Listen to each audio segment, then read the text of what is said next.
साथियों, technical exam warrior में आपका स्वागत है।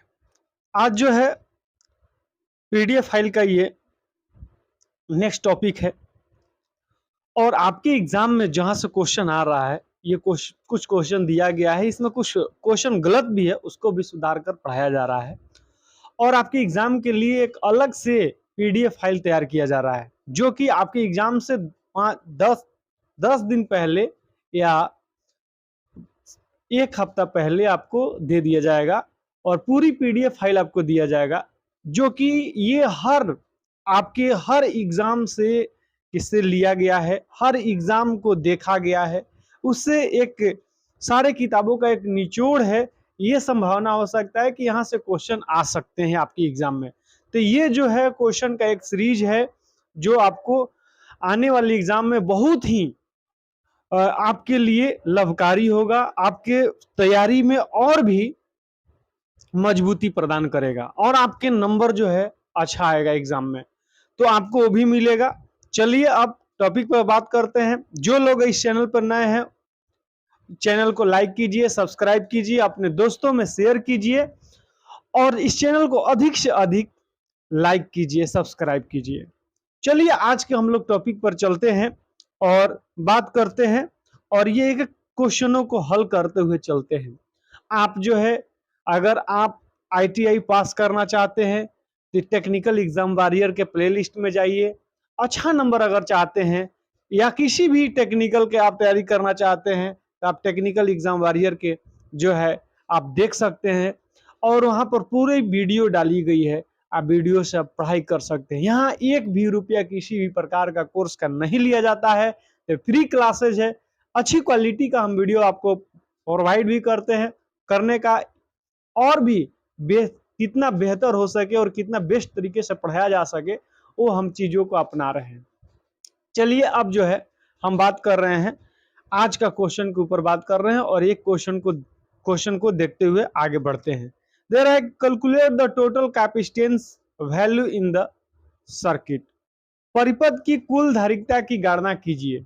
ठीक है, अब ये परिपथ के कुल धारिकता की गणना कैसे करते हैं वहां देख लीजिए। यहाँ क्या है कि आपको हम सीरीज और पैरेलल सर्किट बताए हैं, इसके जस्ट कैपेसिटर में क्या होता है, उल्टा होता है। ठीक है, यानी इसको कर सकते हैं 1/CT total resistance equal to 1/C1 plus 1/C2। इस तरीके से 1/C2 टोटल कैपेसिटेंस यानी 1/C2 1/C3, ये फार्मूला है। अब देखिए इसी फार्मूला पर हम लोग क्या करेंगे कि देखिए यहाँ पर दिया हुआ है, ये जो दिया हुआ है ये 30 फैरेड दिया हुआ है, ये 10 फैरेड दिया हुआ है और ये जो वैल्यू है ये भी 30 फैरेड है। ठीक है, ये 30 फैरेड है। तो ये जो दिया हुआ है 30 10 30 दिया हुआ है, तो क्या करेंगे, सबसे पहले इसका एलसीएम ले लेंगे। 30 10 30 30 10 30 का एलसीएम लीजिएगा तो क्या आएगा 30, मतलब लघुत्तम 30 के पढ़ा कितना बार पढ़िएगा कि एक बार 10 के पढ़ा कितना बार पढ़िएगा कि 30 कितना बार में आएगा 3 बार, फिर 30 के पढ़ा कितना बार पढ़िएगा तो 3 बार, एक बार। ठीक है, अब कितना हो गया देख लीजिए, तो कितना हो गया, यानी 3 1 4 1 3 4 4 1 5 5/, क्या हो गया 30। अब देखिए यहाँ क्या होता है कि 30 हो गया 5/30, तो ये उल्टा हो जाता है, यानी सीटी टोटल रेजिस्टेंस, तो ये क्या चला जाएगा 30 ऊपर चला जाएगा, 5 कितना आ जाएगा नीचे आएगा, ये कट गया तो क्या होगा 6×5 30। ठीक है, यानी 6 माइक्रोफैरड इसका आंसर हो गया। तो ये क्या हो गया, बी आंसर हो गया। ठीक है, अब आगे बढ़ते हैं। नेक्स्ट क्वेश्चन की ओर बढ़ते हैं। आपका अगला जो क्वेश्चन है वो है कि धारिकता की इकाई क्या है। धारिकता की इकाई क्या है, what is the unit of capacitance. देखिए कैपेसिटेंस का जो इकाई होता है वो होता है फैरड होता है। ठीक है, फैराड होता है। ठीक है, हेनरी जो होता है ये क्या होता है, हेनरी इंडक्टर का इंडक्टेंस का इकाई क्या होता है, हेनरी होता है। मोह जो होता है, जो मोह होता है, ठीक है, मोह ये कंडक्टेंस का इकाई होता है, ये होता है कंडक्टेंस का इकाई जो होता है ये होता है। कूलम जो हो गया ये आवेश की इकाई होता है, आवेश यानी चार्ज। ठीक है, आवेश की इकाई होता है। तो ये क्या होता है, धारिकता की इकाई फैराड होता है। इसमें दो तीन चीज है, एक चीज और बता दे रहे हैं। फैराड जो होता है देख लीजिए, ये होता है फैराड, एक होता है फैराडे, फैराडे। तो एक फैराडे बराबर होता है, एक फैराडे बराबर, ठीक है, एक फैराडे बराबर 9650, ठीक है, कूलम होता है। ये याद रख लीजिएगा, एग्जाम में आता है इससे रिलेटेड, ये आवेश का होता है। अगला जो क्वेश्चन है, आगे चलिए।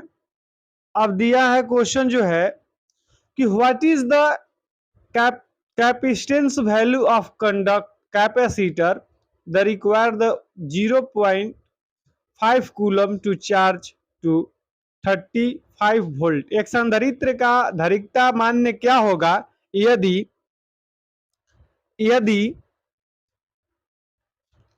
35 वोल्ट के लिए 0.5 कूलम आवेश की आवश्यकता हो। आप जानते हैं सूत्र क्या होता है, तो देखिए सूत्र जो होता है C इक्वल टू होता है, ठीक है, ये जो सूत्र होता है C इक्वल टू Q बटे V होता है।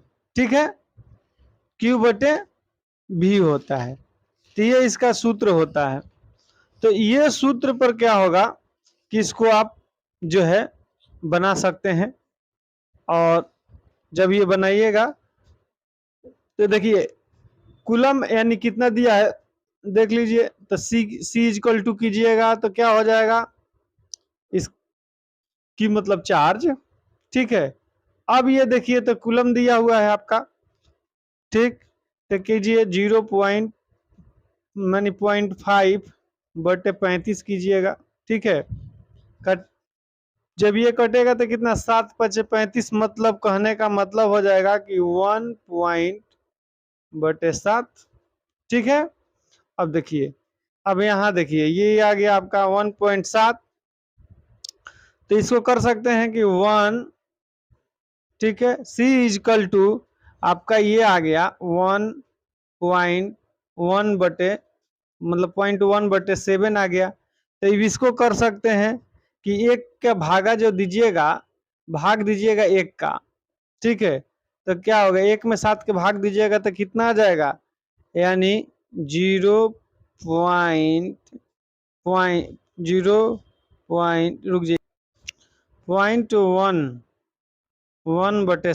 ठीक है। अब 1/7 को जो भाग दीजिएगा तो आएगा 0.014, ये आ जाएगा फैराड। तो ये क्या होगा, ये नंबर आंसर होगा, इसका आंसर ये हो जाएगा। अब आइए अगला क्वेश्चन जो है,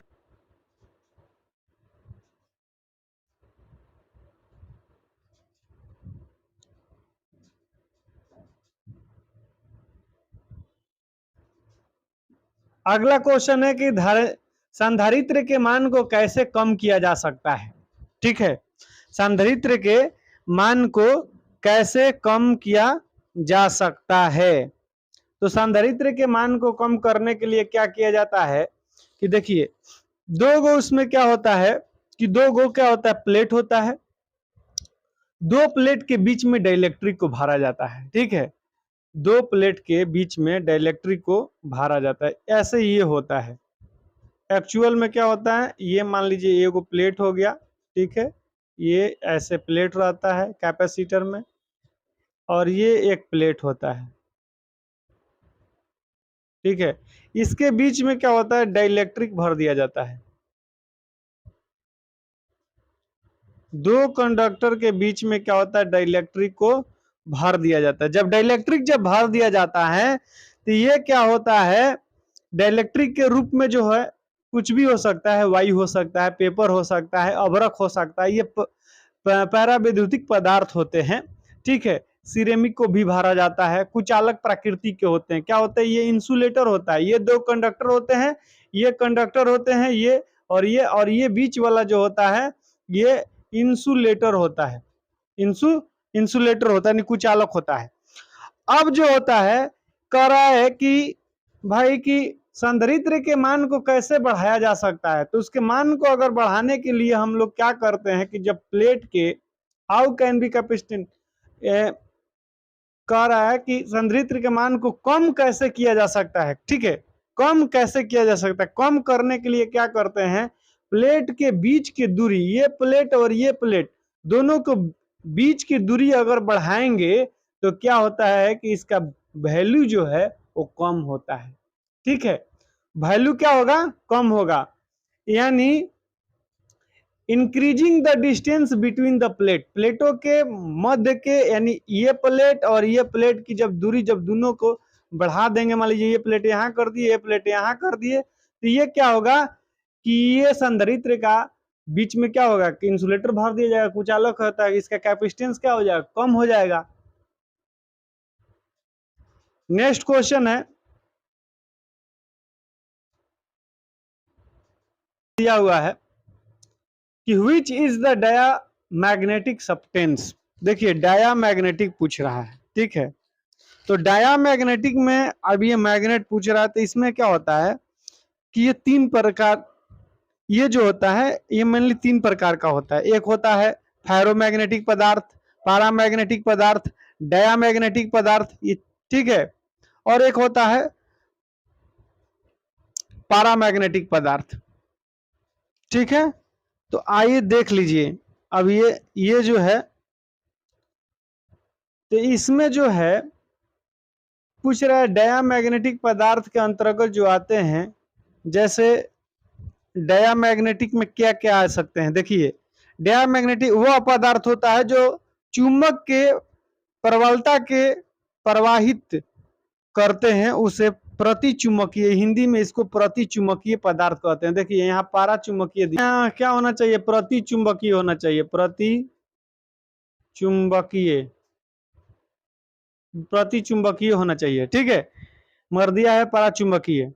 तो इसमें जो है वाटर जो है वो क्या है, कौन कौन आते हैं देख लीजिए।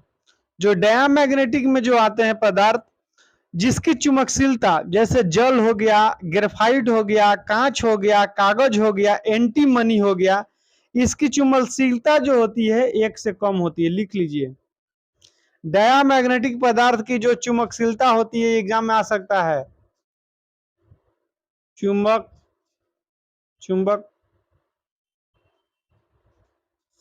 जो होता है ये 1 से कम होता है।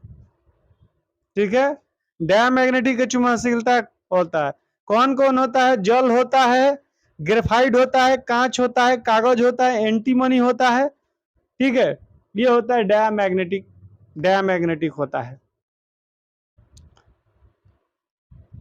अब जैसे आगे भी बताएंगे, जैसे जैसे आता रहेगा ये आगे भी बताते चले जाएंगे। ठीक है, आगे देखिए क्वेश्चन। अब आगे क्वेश्चन है, नेक्स्ट क्वेश्चन जो है कि which factor effect the polarity of the electromagnetic, कौन सा कारक विद्युत चुंबक की ध्रुवता को प्रभावित करता है। तो ध्रुवता को जो प्रवाहित करता है और direction of conduct, direction of current, अगर धारा के दिशा को बदल दिया जाए तो क्या पोलरिटी के यानी कौन सा कारक विद्युत चुंबक की ध्रुवता को प्रभावित करेगा, पोलरिटी को प्रभावित करेगा। तो अगर धारा के दिशा को बदल दिया जाए तो ये पोलरिटी को प्रभावित करता है। बी आंसर इसका सही हो जाएगा। नेक्स्ट क्वेश्चन, नेक्स्ट है कि what is the unit of the magnetomotive force, यानी एमएमएफ का चुंबकीय वाहक बल की इकाई क्या है। चुंबकीय वाहक बल, ठीक है, चुंबकीय वाहक बल की इकाई पूछ रहा है, तो इकाई आप जान लीजिए, चुंबकीय वाहक एमएमएफ की जो इकाई होती है एम्पियर टर्न होता है। ठीक है, एम्पियर टर्न होता है। सी आंसर, इसका आंसर सही है। आगे बढ़िए। What is the unit of permeance? Permeance की इकाई क्या होती है? तो परिमेंस की जो इकाई होती है एम्पियर, यानी वेबर पर एम्पियर टर्न होता है। वेबर पर एम्पियर टर्न होता है। आगे बढ़िए। कह रहा है कि which rule is the apply to find the direction of the magnetic field in the solenoid coil? परिनालिका में कुंडली के क्षेत्र की दिशा खोजने के लिए कौन सा नियम लागू किया जाता है? तो ये जो होता है राइट हैंड फ्लेम रूल का, दाहिने हथेली का नियम, जिसको हम लोग हेलिक्स का नियम कहते हैं।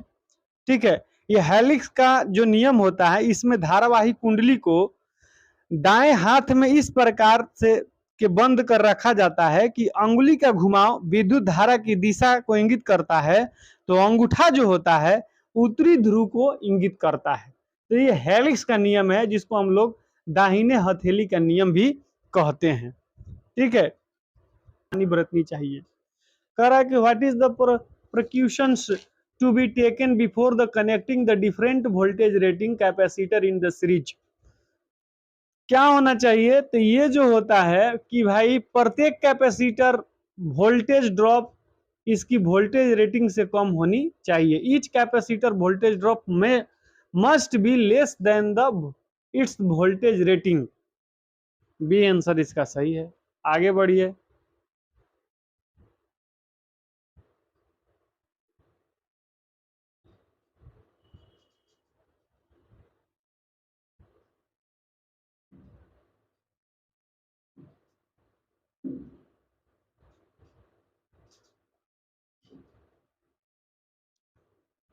अगला जो क्वेश्चन है कि which material is to paramagnetic substance? अब कह रहा है कौन सा पदार्थ अनुचुंबकीय पदार्थ है। हमने बताया आपको कि जो है फेरोमैग्नेटिक होता है, पैरामैग्नेटिक यानी लौ चुंबकीय पदार्थ हिंदी में बोलेंगे, यानी फेरोमैग्नेटिक, अनुचुंबकीय पैरामैग्नेटिक, डायामैग्नेटिक एक होता है। ठीक है, अब देखिए इसमें पूछा है पैरामैग्नेटिक, तो पैरामैग्नेटिक के अंतर्गत क्या आता है कि देखिए पैरामैग्नेटिक के अंतर्गत आजकल जो है निमी में जो है बुक में तांबा को भी पैरामैग्नेटिक के अंतर्गत डाल दिया है। ठीक ना, पहले जो तांबा था वो डायामैग्नेटिक के अंतर्गत भी आता था, लेकिन आजकल निमी का जो बुक है उसमें जो है तांबा को पैरामैग्नेटिक के अंतर्गत भी डाला है। तो आइए देख लीजिए इसको, तांबा जो है, तांबा क्या है? तो भाई पैरामैग्नेटिक क्या होता है कि जैसे कि वह पदार्थ जो चुंबकीय तो होते हैं परंतु कुछ ही होते हैं, यानी इसका प्रभाव शक्तिशाली चुंबकीय द्वारा देखा जा सकता है, जैसे एल्युमिनियम, तांबा, सोना, मैग्नीशियम, प्लेटिनियम, वायु। इसकी चुंबकशीलता जो होता है इकाई से थोड़ी अधिक होता है। लिख लीजिए, ये आ सकता है क्वेश्चन। इसकी चुंबकशीलता चुंबकशीलता जो होता है ये एक से थोड़ा अधिक होता है। ये एग्जाम में आ जाता है। पैरामैग्नेटिक का अनुचुंबकीय पदार्थ का चुंबकशीलता कितना होता है? तो ये इकाई से अधिक होता है। इसमें कौन कौन से हैं? तो एल्युमिनियम है, तांबा है, सोना है, मैग्नीशियम है, प्लेटिनियम है। ये क्या है? पैरामैग्नेटिक पदार्थ होते हैं। नेक्स्ट क्वेश्चन देखिए, इसमें क्लीट वायरिंग कुछ भी दे सकता है, ये वायरिंग दे, ऑप्शन में वायरिंग दे दिया है। ठीक है,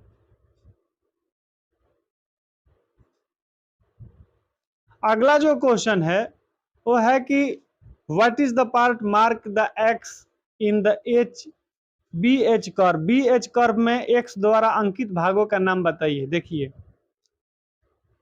अंकित भाग का नाम कह रहा है। ठीक है, तो जो अंकित भाग हैं इसके अंकित भाग का जो नाम कह रहा है कि अंकित भाग का नाम बताइए, तो इसका बी एच कर्व जो होता है ये क्या होता है कि हिस्टैरिसीस जो होता है, इसको हम लोग हिस्टैरिसीस कहिए, ये जो होता है इसको निग्राहिकता बोलते हैं, ठीक ना। इसको क्या बोलते हैं, ये जो बीच वाला जो एक्स वाला जो भाग है इसको निग्राहिकता। अब निग्राहिकता को हिंदी में इंग्लिश में क्रोस्टिविटी कहते हैं, निग्राहिकता निग्राहिकता इसको बोलते हैं, ये वाला भाग को, ठीक है। ये वाला जो पॉइंट है इसको बोलते हैं सेंचुरेशन, सेंचुरेशन, सेंचुरेशन लिख लीजिएगा, सेंचुरेशन, ठीक है, इसको सेंचुरेशन बोलते हैं। ये जो भाग आप लोग देख रहे हैं इसको मतलब अपशिष्ट चुंबक, चुंबक बोलते हैं, अपशिष्ट चुंबक, इसको बोलते हैं क्रोस्टिविटी। ये आंसर ये हो जाएगा। ये क्या है कि एक ऊर्जा हानि है, ठीक ना। एक चक्र में प्राप्त ऊर्जा की हानि इस लूप के क्षेत्रफल के समान होता है, ठीक ना। ये दिखलाता है, बी एच कर्व जो दिखाता है, ग्रिप्च शब्द से हिस्टैरिसीस लिया गया है, और किसी से पीछे यानी किसी से पिछड़ जाना ही हिस्टैरिसीस कहला जाता है, यानी मैग्नेटीय चुंबकीय से पिछड़ जाना ही हिस्टैरिसीस कहलाता है। आगे बढ़िए।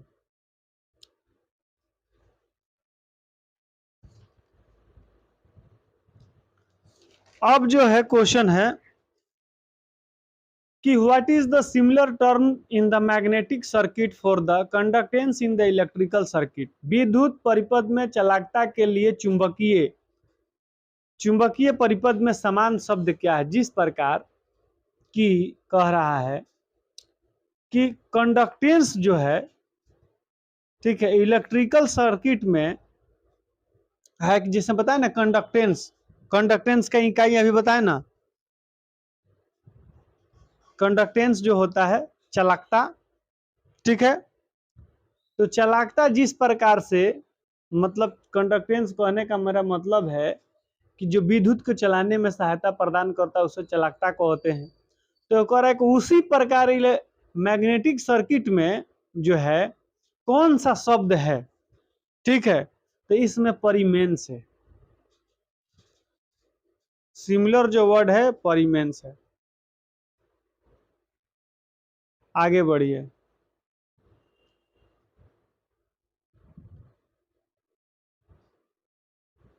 कि what is the unit of the reluctance, reluctance की इकाई क्या होती है, तो रिलक्टेंस की इकाई जो होती है एम्पियर टर्न पर वेबर होता है, एम्पियर टर्न पर वेबर होता है। आगे बढ़िए, सी नंबर सही है।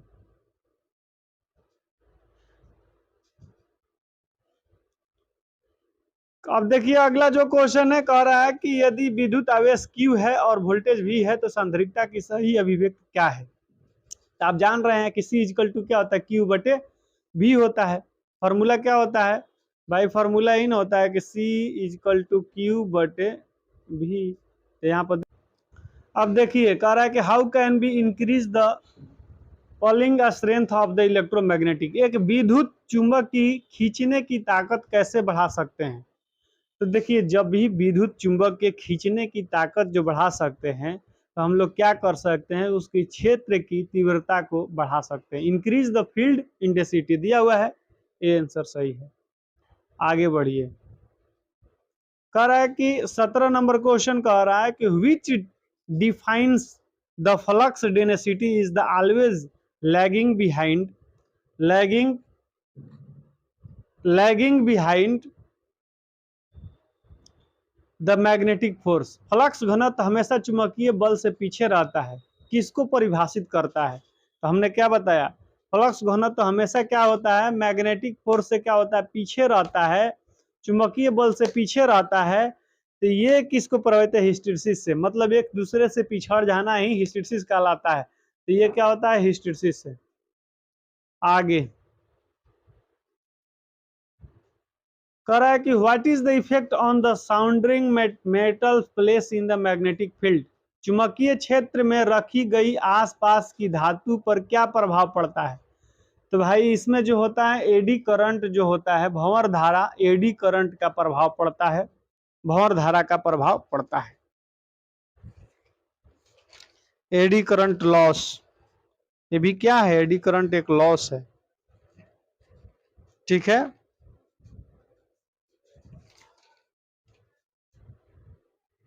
नेक्स्ट क्वेश्चन की ओर बढ़ते हैं।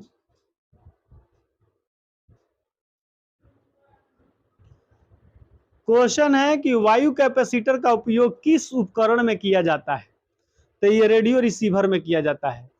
इन the which device the air capacitor are used, तो ये रेडियो रिसीवर में इसका प्रयोग किया जाता है। वायु कैपेसिटर का प्रयोग रेडियो रिसीवर में किया जाता है।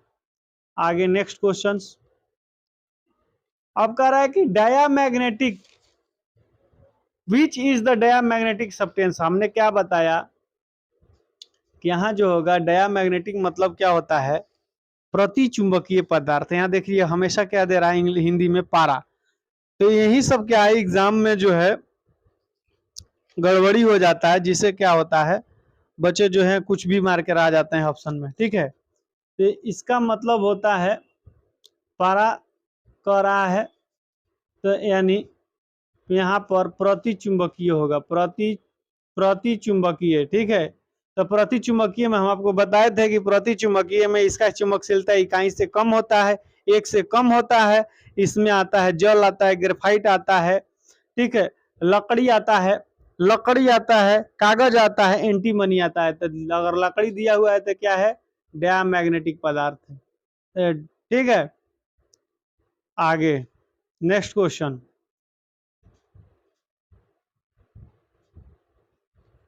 नेक्स्ट क्वेश्चन है कि फ्लक्स घनत्व की इकाई क्या है? फ्लक्स घनत्व की इकाई, ऐसा इकाई क्या है? तो फ्लक्स घनत्व टेस्ला की इकाई है। फ्लक्स जो घनत्व है किसका इकाई है? तो टेस्ला का इकाई है। अब थोड़ा सा भी जान लीजिए, एक टेस्ला बराबर भी आप लोग ये सब थोड़ा बहुत हल्का फुल्का जान कर चलिए। तो इससे रिलेटेड जो क्वेश्चन हो सकता है, कौन कौन आ सकता है वो भी जान लीजिए। एक टेस्ला बराबर क्या होता है, थोड़ा सा जान लीजिए। एक टेस्ला बराबर, एक टेस्ला बराबर 10 के पावर 4 गॉस होता है, और गॉस होता है। ठीक है, एक गॉस बराबर, एक गॉस बराबर, ठीक है, एक गॉस बराबर 10 के पावर -4 टेस्ला होता है। ठीक है, टेस्ला जो होता है ये क्या है, यानी चुंबकीय फ्लक्स घनत्व का इकाई है। आगे बढ़िए, नेक्स्ट जो क्वेश्चन है कि what is the indicates the shapes of the BH curve hysteresis loop of material. पदार्थ का BH कर्व हिस्टैरिसीस लूप के आकार को क्या दर्शाता है? तो हमने पहले ही बताया कि ये पदार्थ की चुंबकीय विशेषताओं को बताता है। ठीक है, क्या बताता है? पदार्थ के चुंबकीय विशेषताओं के बारे में बताता है। आगे, which material quantity is the directly proportional to the eddy current. कौन सी विद्युत मात्रा सीधे भंवर धारा के समानुपाती होती है? तो भाई अब भंवर धारा जो होती है किसके समानुपाती होती है? तो एडी करंट का जो होता है ये होता है समानुपाती होता है, एडी करंट का समानुपाती होता है। ठीक है, एडी करंट जो है किसके समानुपाती? आवृत्ति का होता है। ठीक है, आवृत्ति का। हम आपको एक चीज और भी हम नोट करवा देंगे, थोड़ा सा आप लोग करिए, हम नोट करवा देते हैं आप लोगों को, जिससे क्या होता है कि एग्जाम में जब भी आए तो ये क्वेश्चन आ सकता है। देखिए, जब भी अगर ये आए एडी करंट का क्या क्वेश्चन है कि which electrical quantity is the directly proportional to the eddy current. तो एडी करंट का जो सूत्र होता है वो होता है WE equal to B square M F square, ये होता है T स्क्वायर। ठीक है, ये इसका सूत्र होता है। एडी करंट के पूछे तो ये होता है WH ठीक है, नेटा बी 1.6 एम एफ भी आगे है, तो ये किसका होगा? आवृत्ति का। अंतरिक्ष इलेक्ट्रॉनिक के लिए उपयोग किया जाता है। Correct. Which types of the capacitor use for the space electronics? तो भाई इसमें किया जाता है इलेक्ट्रोलाइटिक या टेटलम प्रकार का किया जाता है। इलेक्ट्रोलाइटिक टेटलम टाइप्स का कैपेसिटर का प्रयोग अंतरिक्ष में किया जाता है। अब कह रहा है क्वेश्चन, जो कह रहा है अगला नेक्स्ट, कि what is the effect of the electrolytic capacitor if the open circuit fault occurs? Electrolytic capacitor का प्रभाव क्या होता है अगर खुला परिपथ दोष होता है? It will be not function, या कार्य नहीं करेगा। इलेक्ट्रोलाइटिक कैपेसिटर जो होता है ये काम नहीं करेगा। ये एसी डीसी दोनों प्रकार करता है।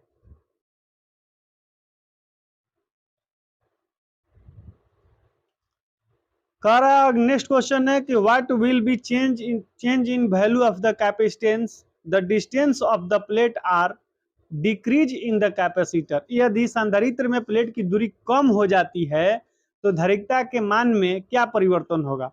हमने क्या बताया कि अगर, ठीक है, प्लेट की दूरी क्या कह रहा है कि ये मान लीजिए एक प्लेट है, ये एक प्लेट है, अभी बीच में क्या भरा है? ये दोनों क्या है? कंडक्टर है। प्लेट मतलब कंडक्टर, ठीक है। बीच में क्या भरा है? इंसुलेटर, ठीक है। अब ये कह रहा है कि दूरी अगर मान लीजिए कि ये कम कर दिया जाए, ये प्लेट को बढ़ा के ऐसे यहाँ कर दिया जाए, ऐसे ये भी प्लेट को मार के बढ़ा कर मान लीजिए यहाँ कर दिया जाए, ठीक है, बढ़ा दिया जाएगा। तो अगर दूरी बढ़ जाएगा तो क्या होगा? धारिकता के मान में क्या परिवर्तन आएगा? तो कैपेसिटेंस का मान जो है इंक्रीज कर जाएगा, बढ़ जाएगा, ठीक है। अगला क्वेश्चन, अगला जो क्वेश्चन है दिया हुआ 28 नंबर जो क्वेश्चन है कि which property of the magnet is the insulated? चुंबक की कौन सी विशेषता दर्शाई गई है? तो ये देखिए चुंबक क्या होता है कि डायरेक्टिविटी यानी दिशीय विशेषता को दर्शाया गया है। जब भी चुंबक जो होता है, जब भी एक स्वतंत्र धागे से चुंबक को लटका दिया जाता है तो वो नॉर्थ और साउथ ही दिशा प्राप्त होता है, ठीक है। तो ये क्या किया गया कि इसका डायरेक्टिविटी यानी प्रॉपर्टी को दर्शाया गया, दिशीय व्यवस्था को दर्शाया गया है।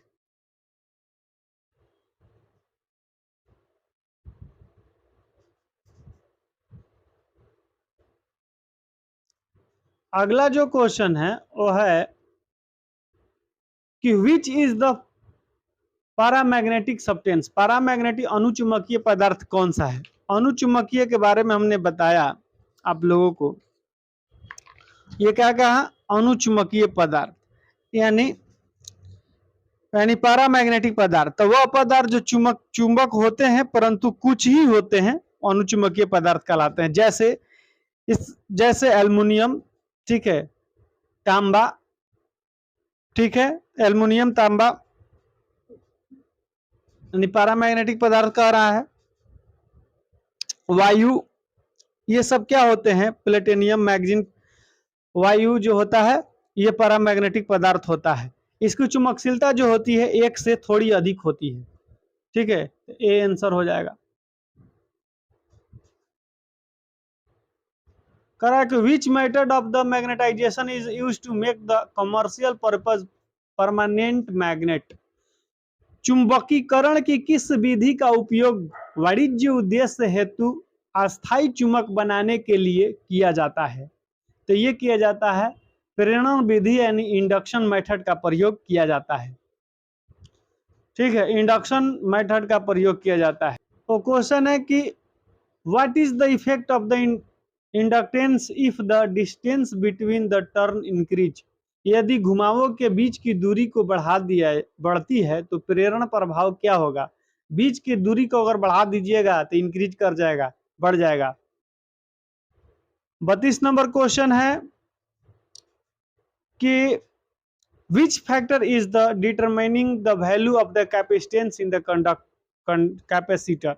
संधारित्र में धारिता का मान किस कारक के द्वारा निर्धारित किया जाता है? तो ये एरिया ऑफ द प्लेट, प्लेटों के क्षेत्रफल की मोटाई अगर बढ़ाएंगे घटाएंगे तो इस पर निर्धारित किया जाता है।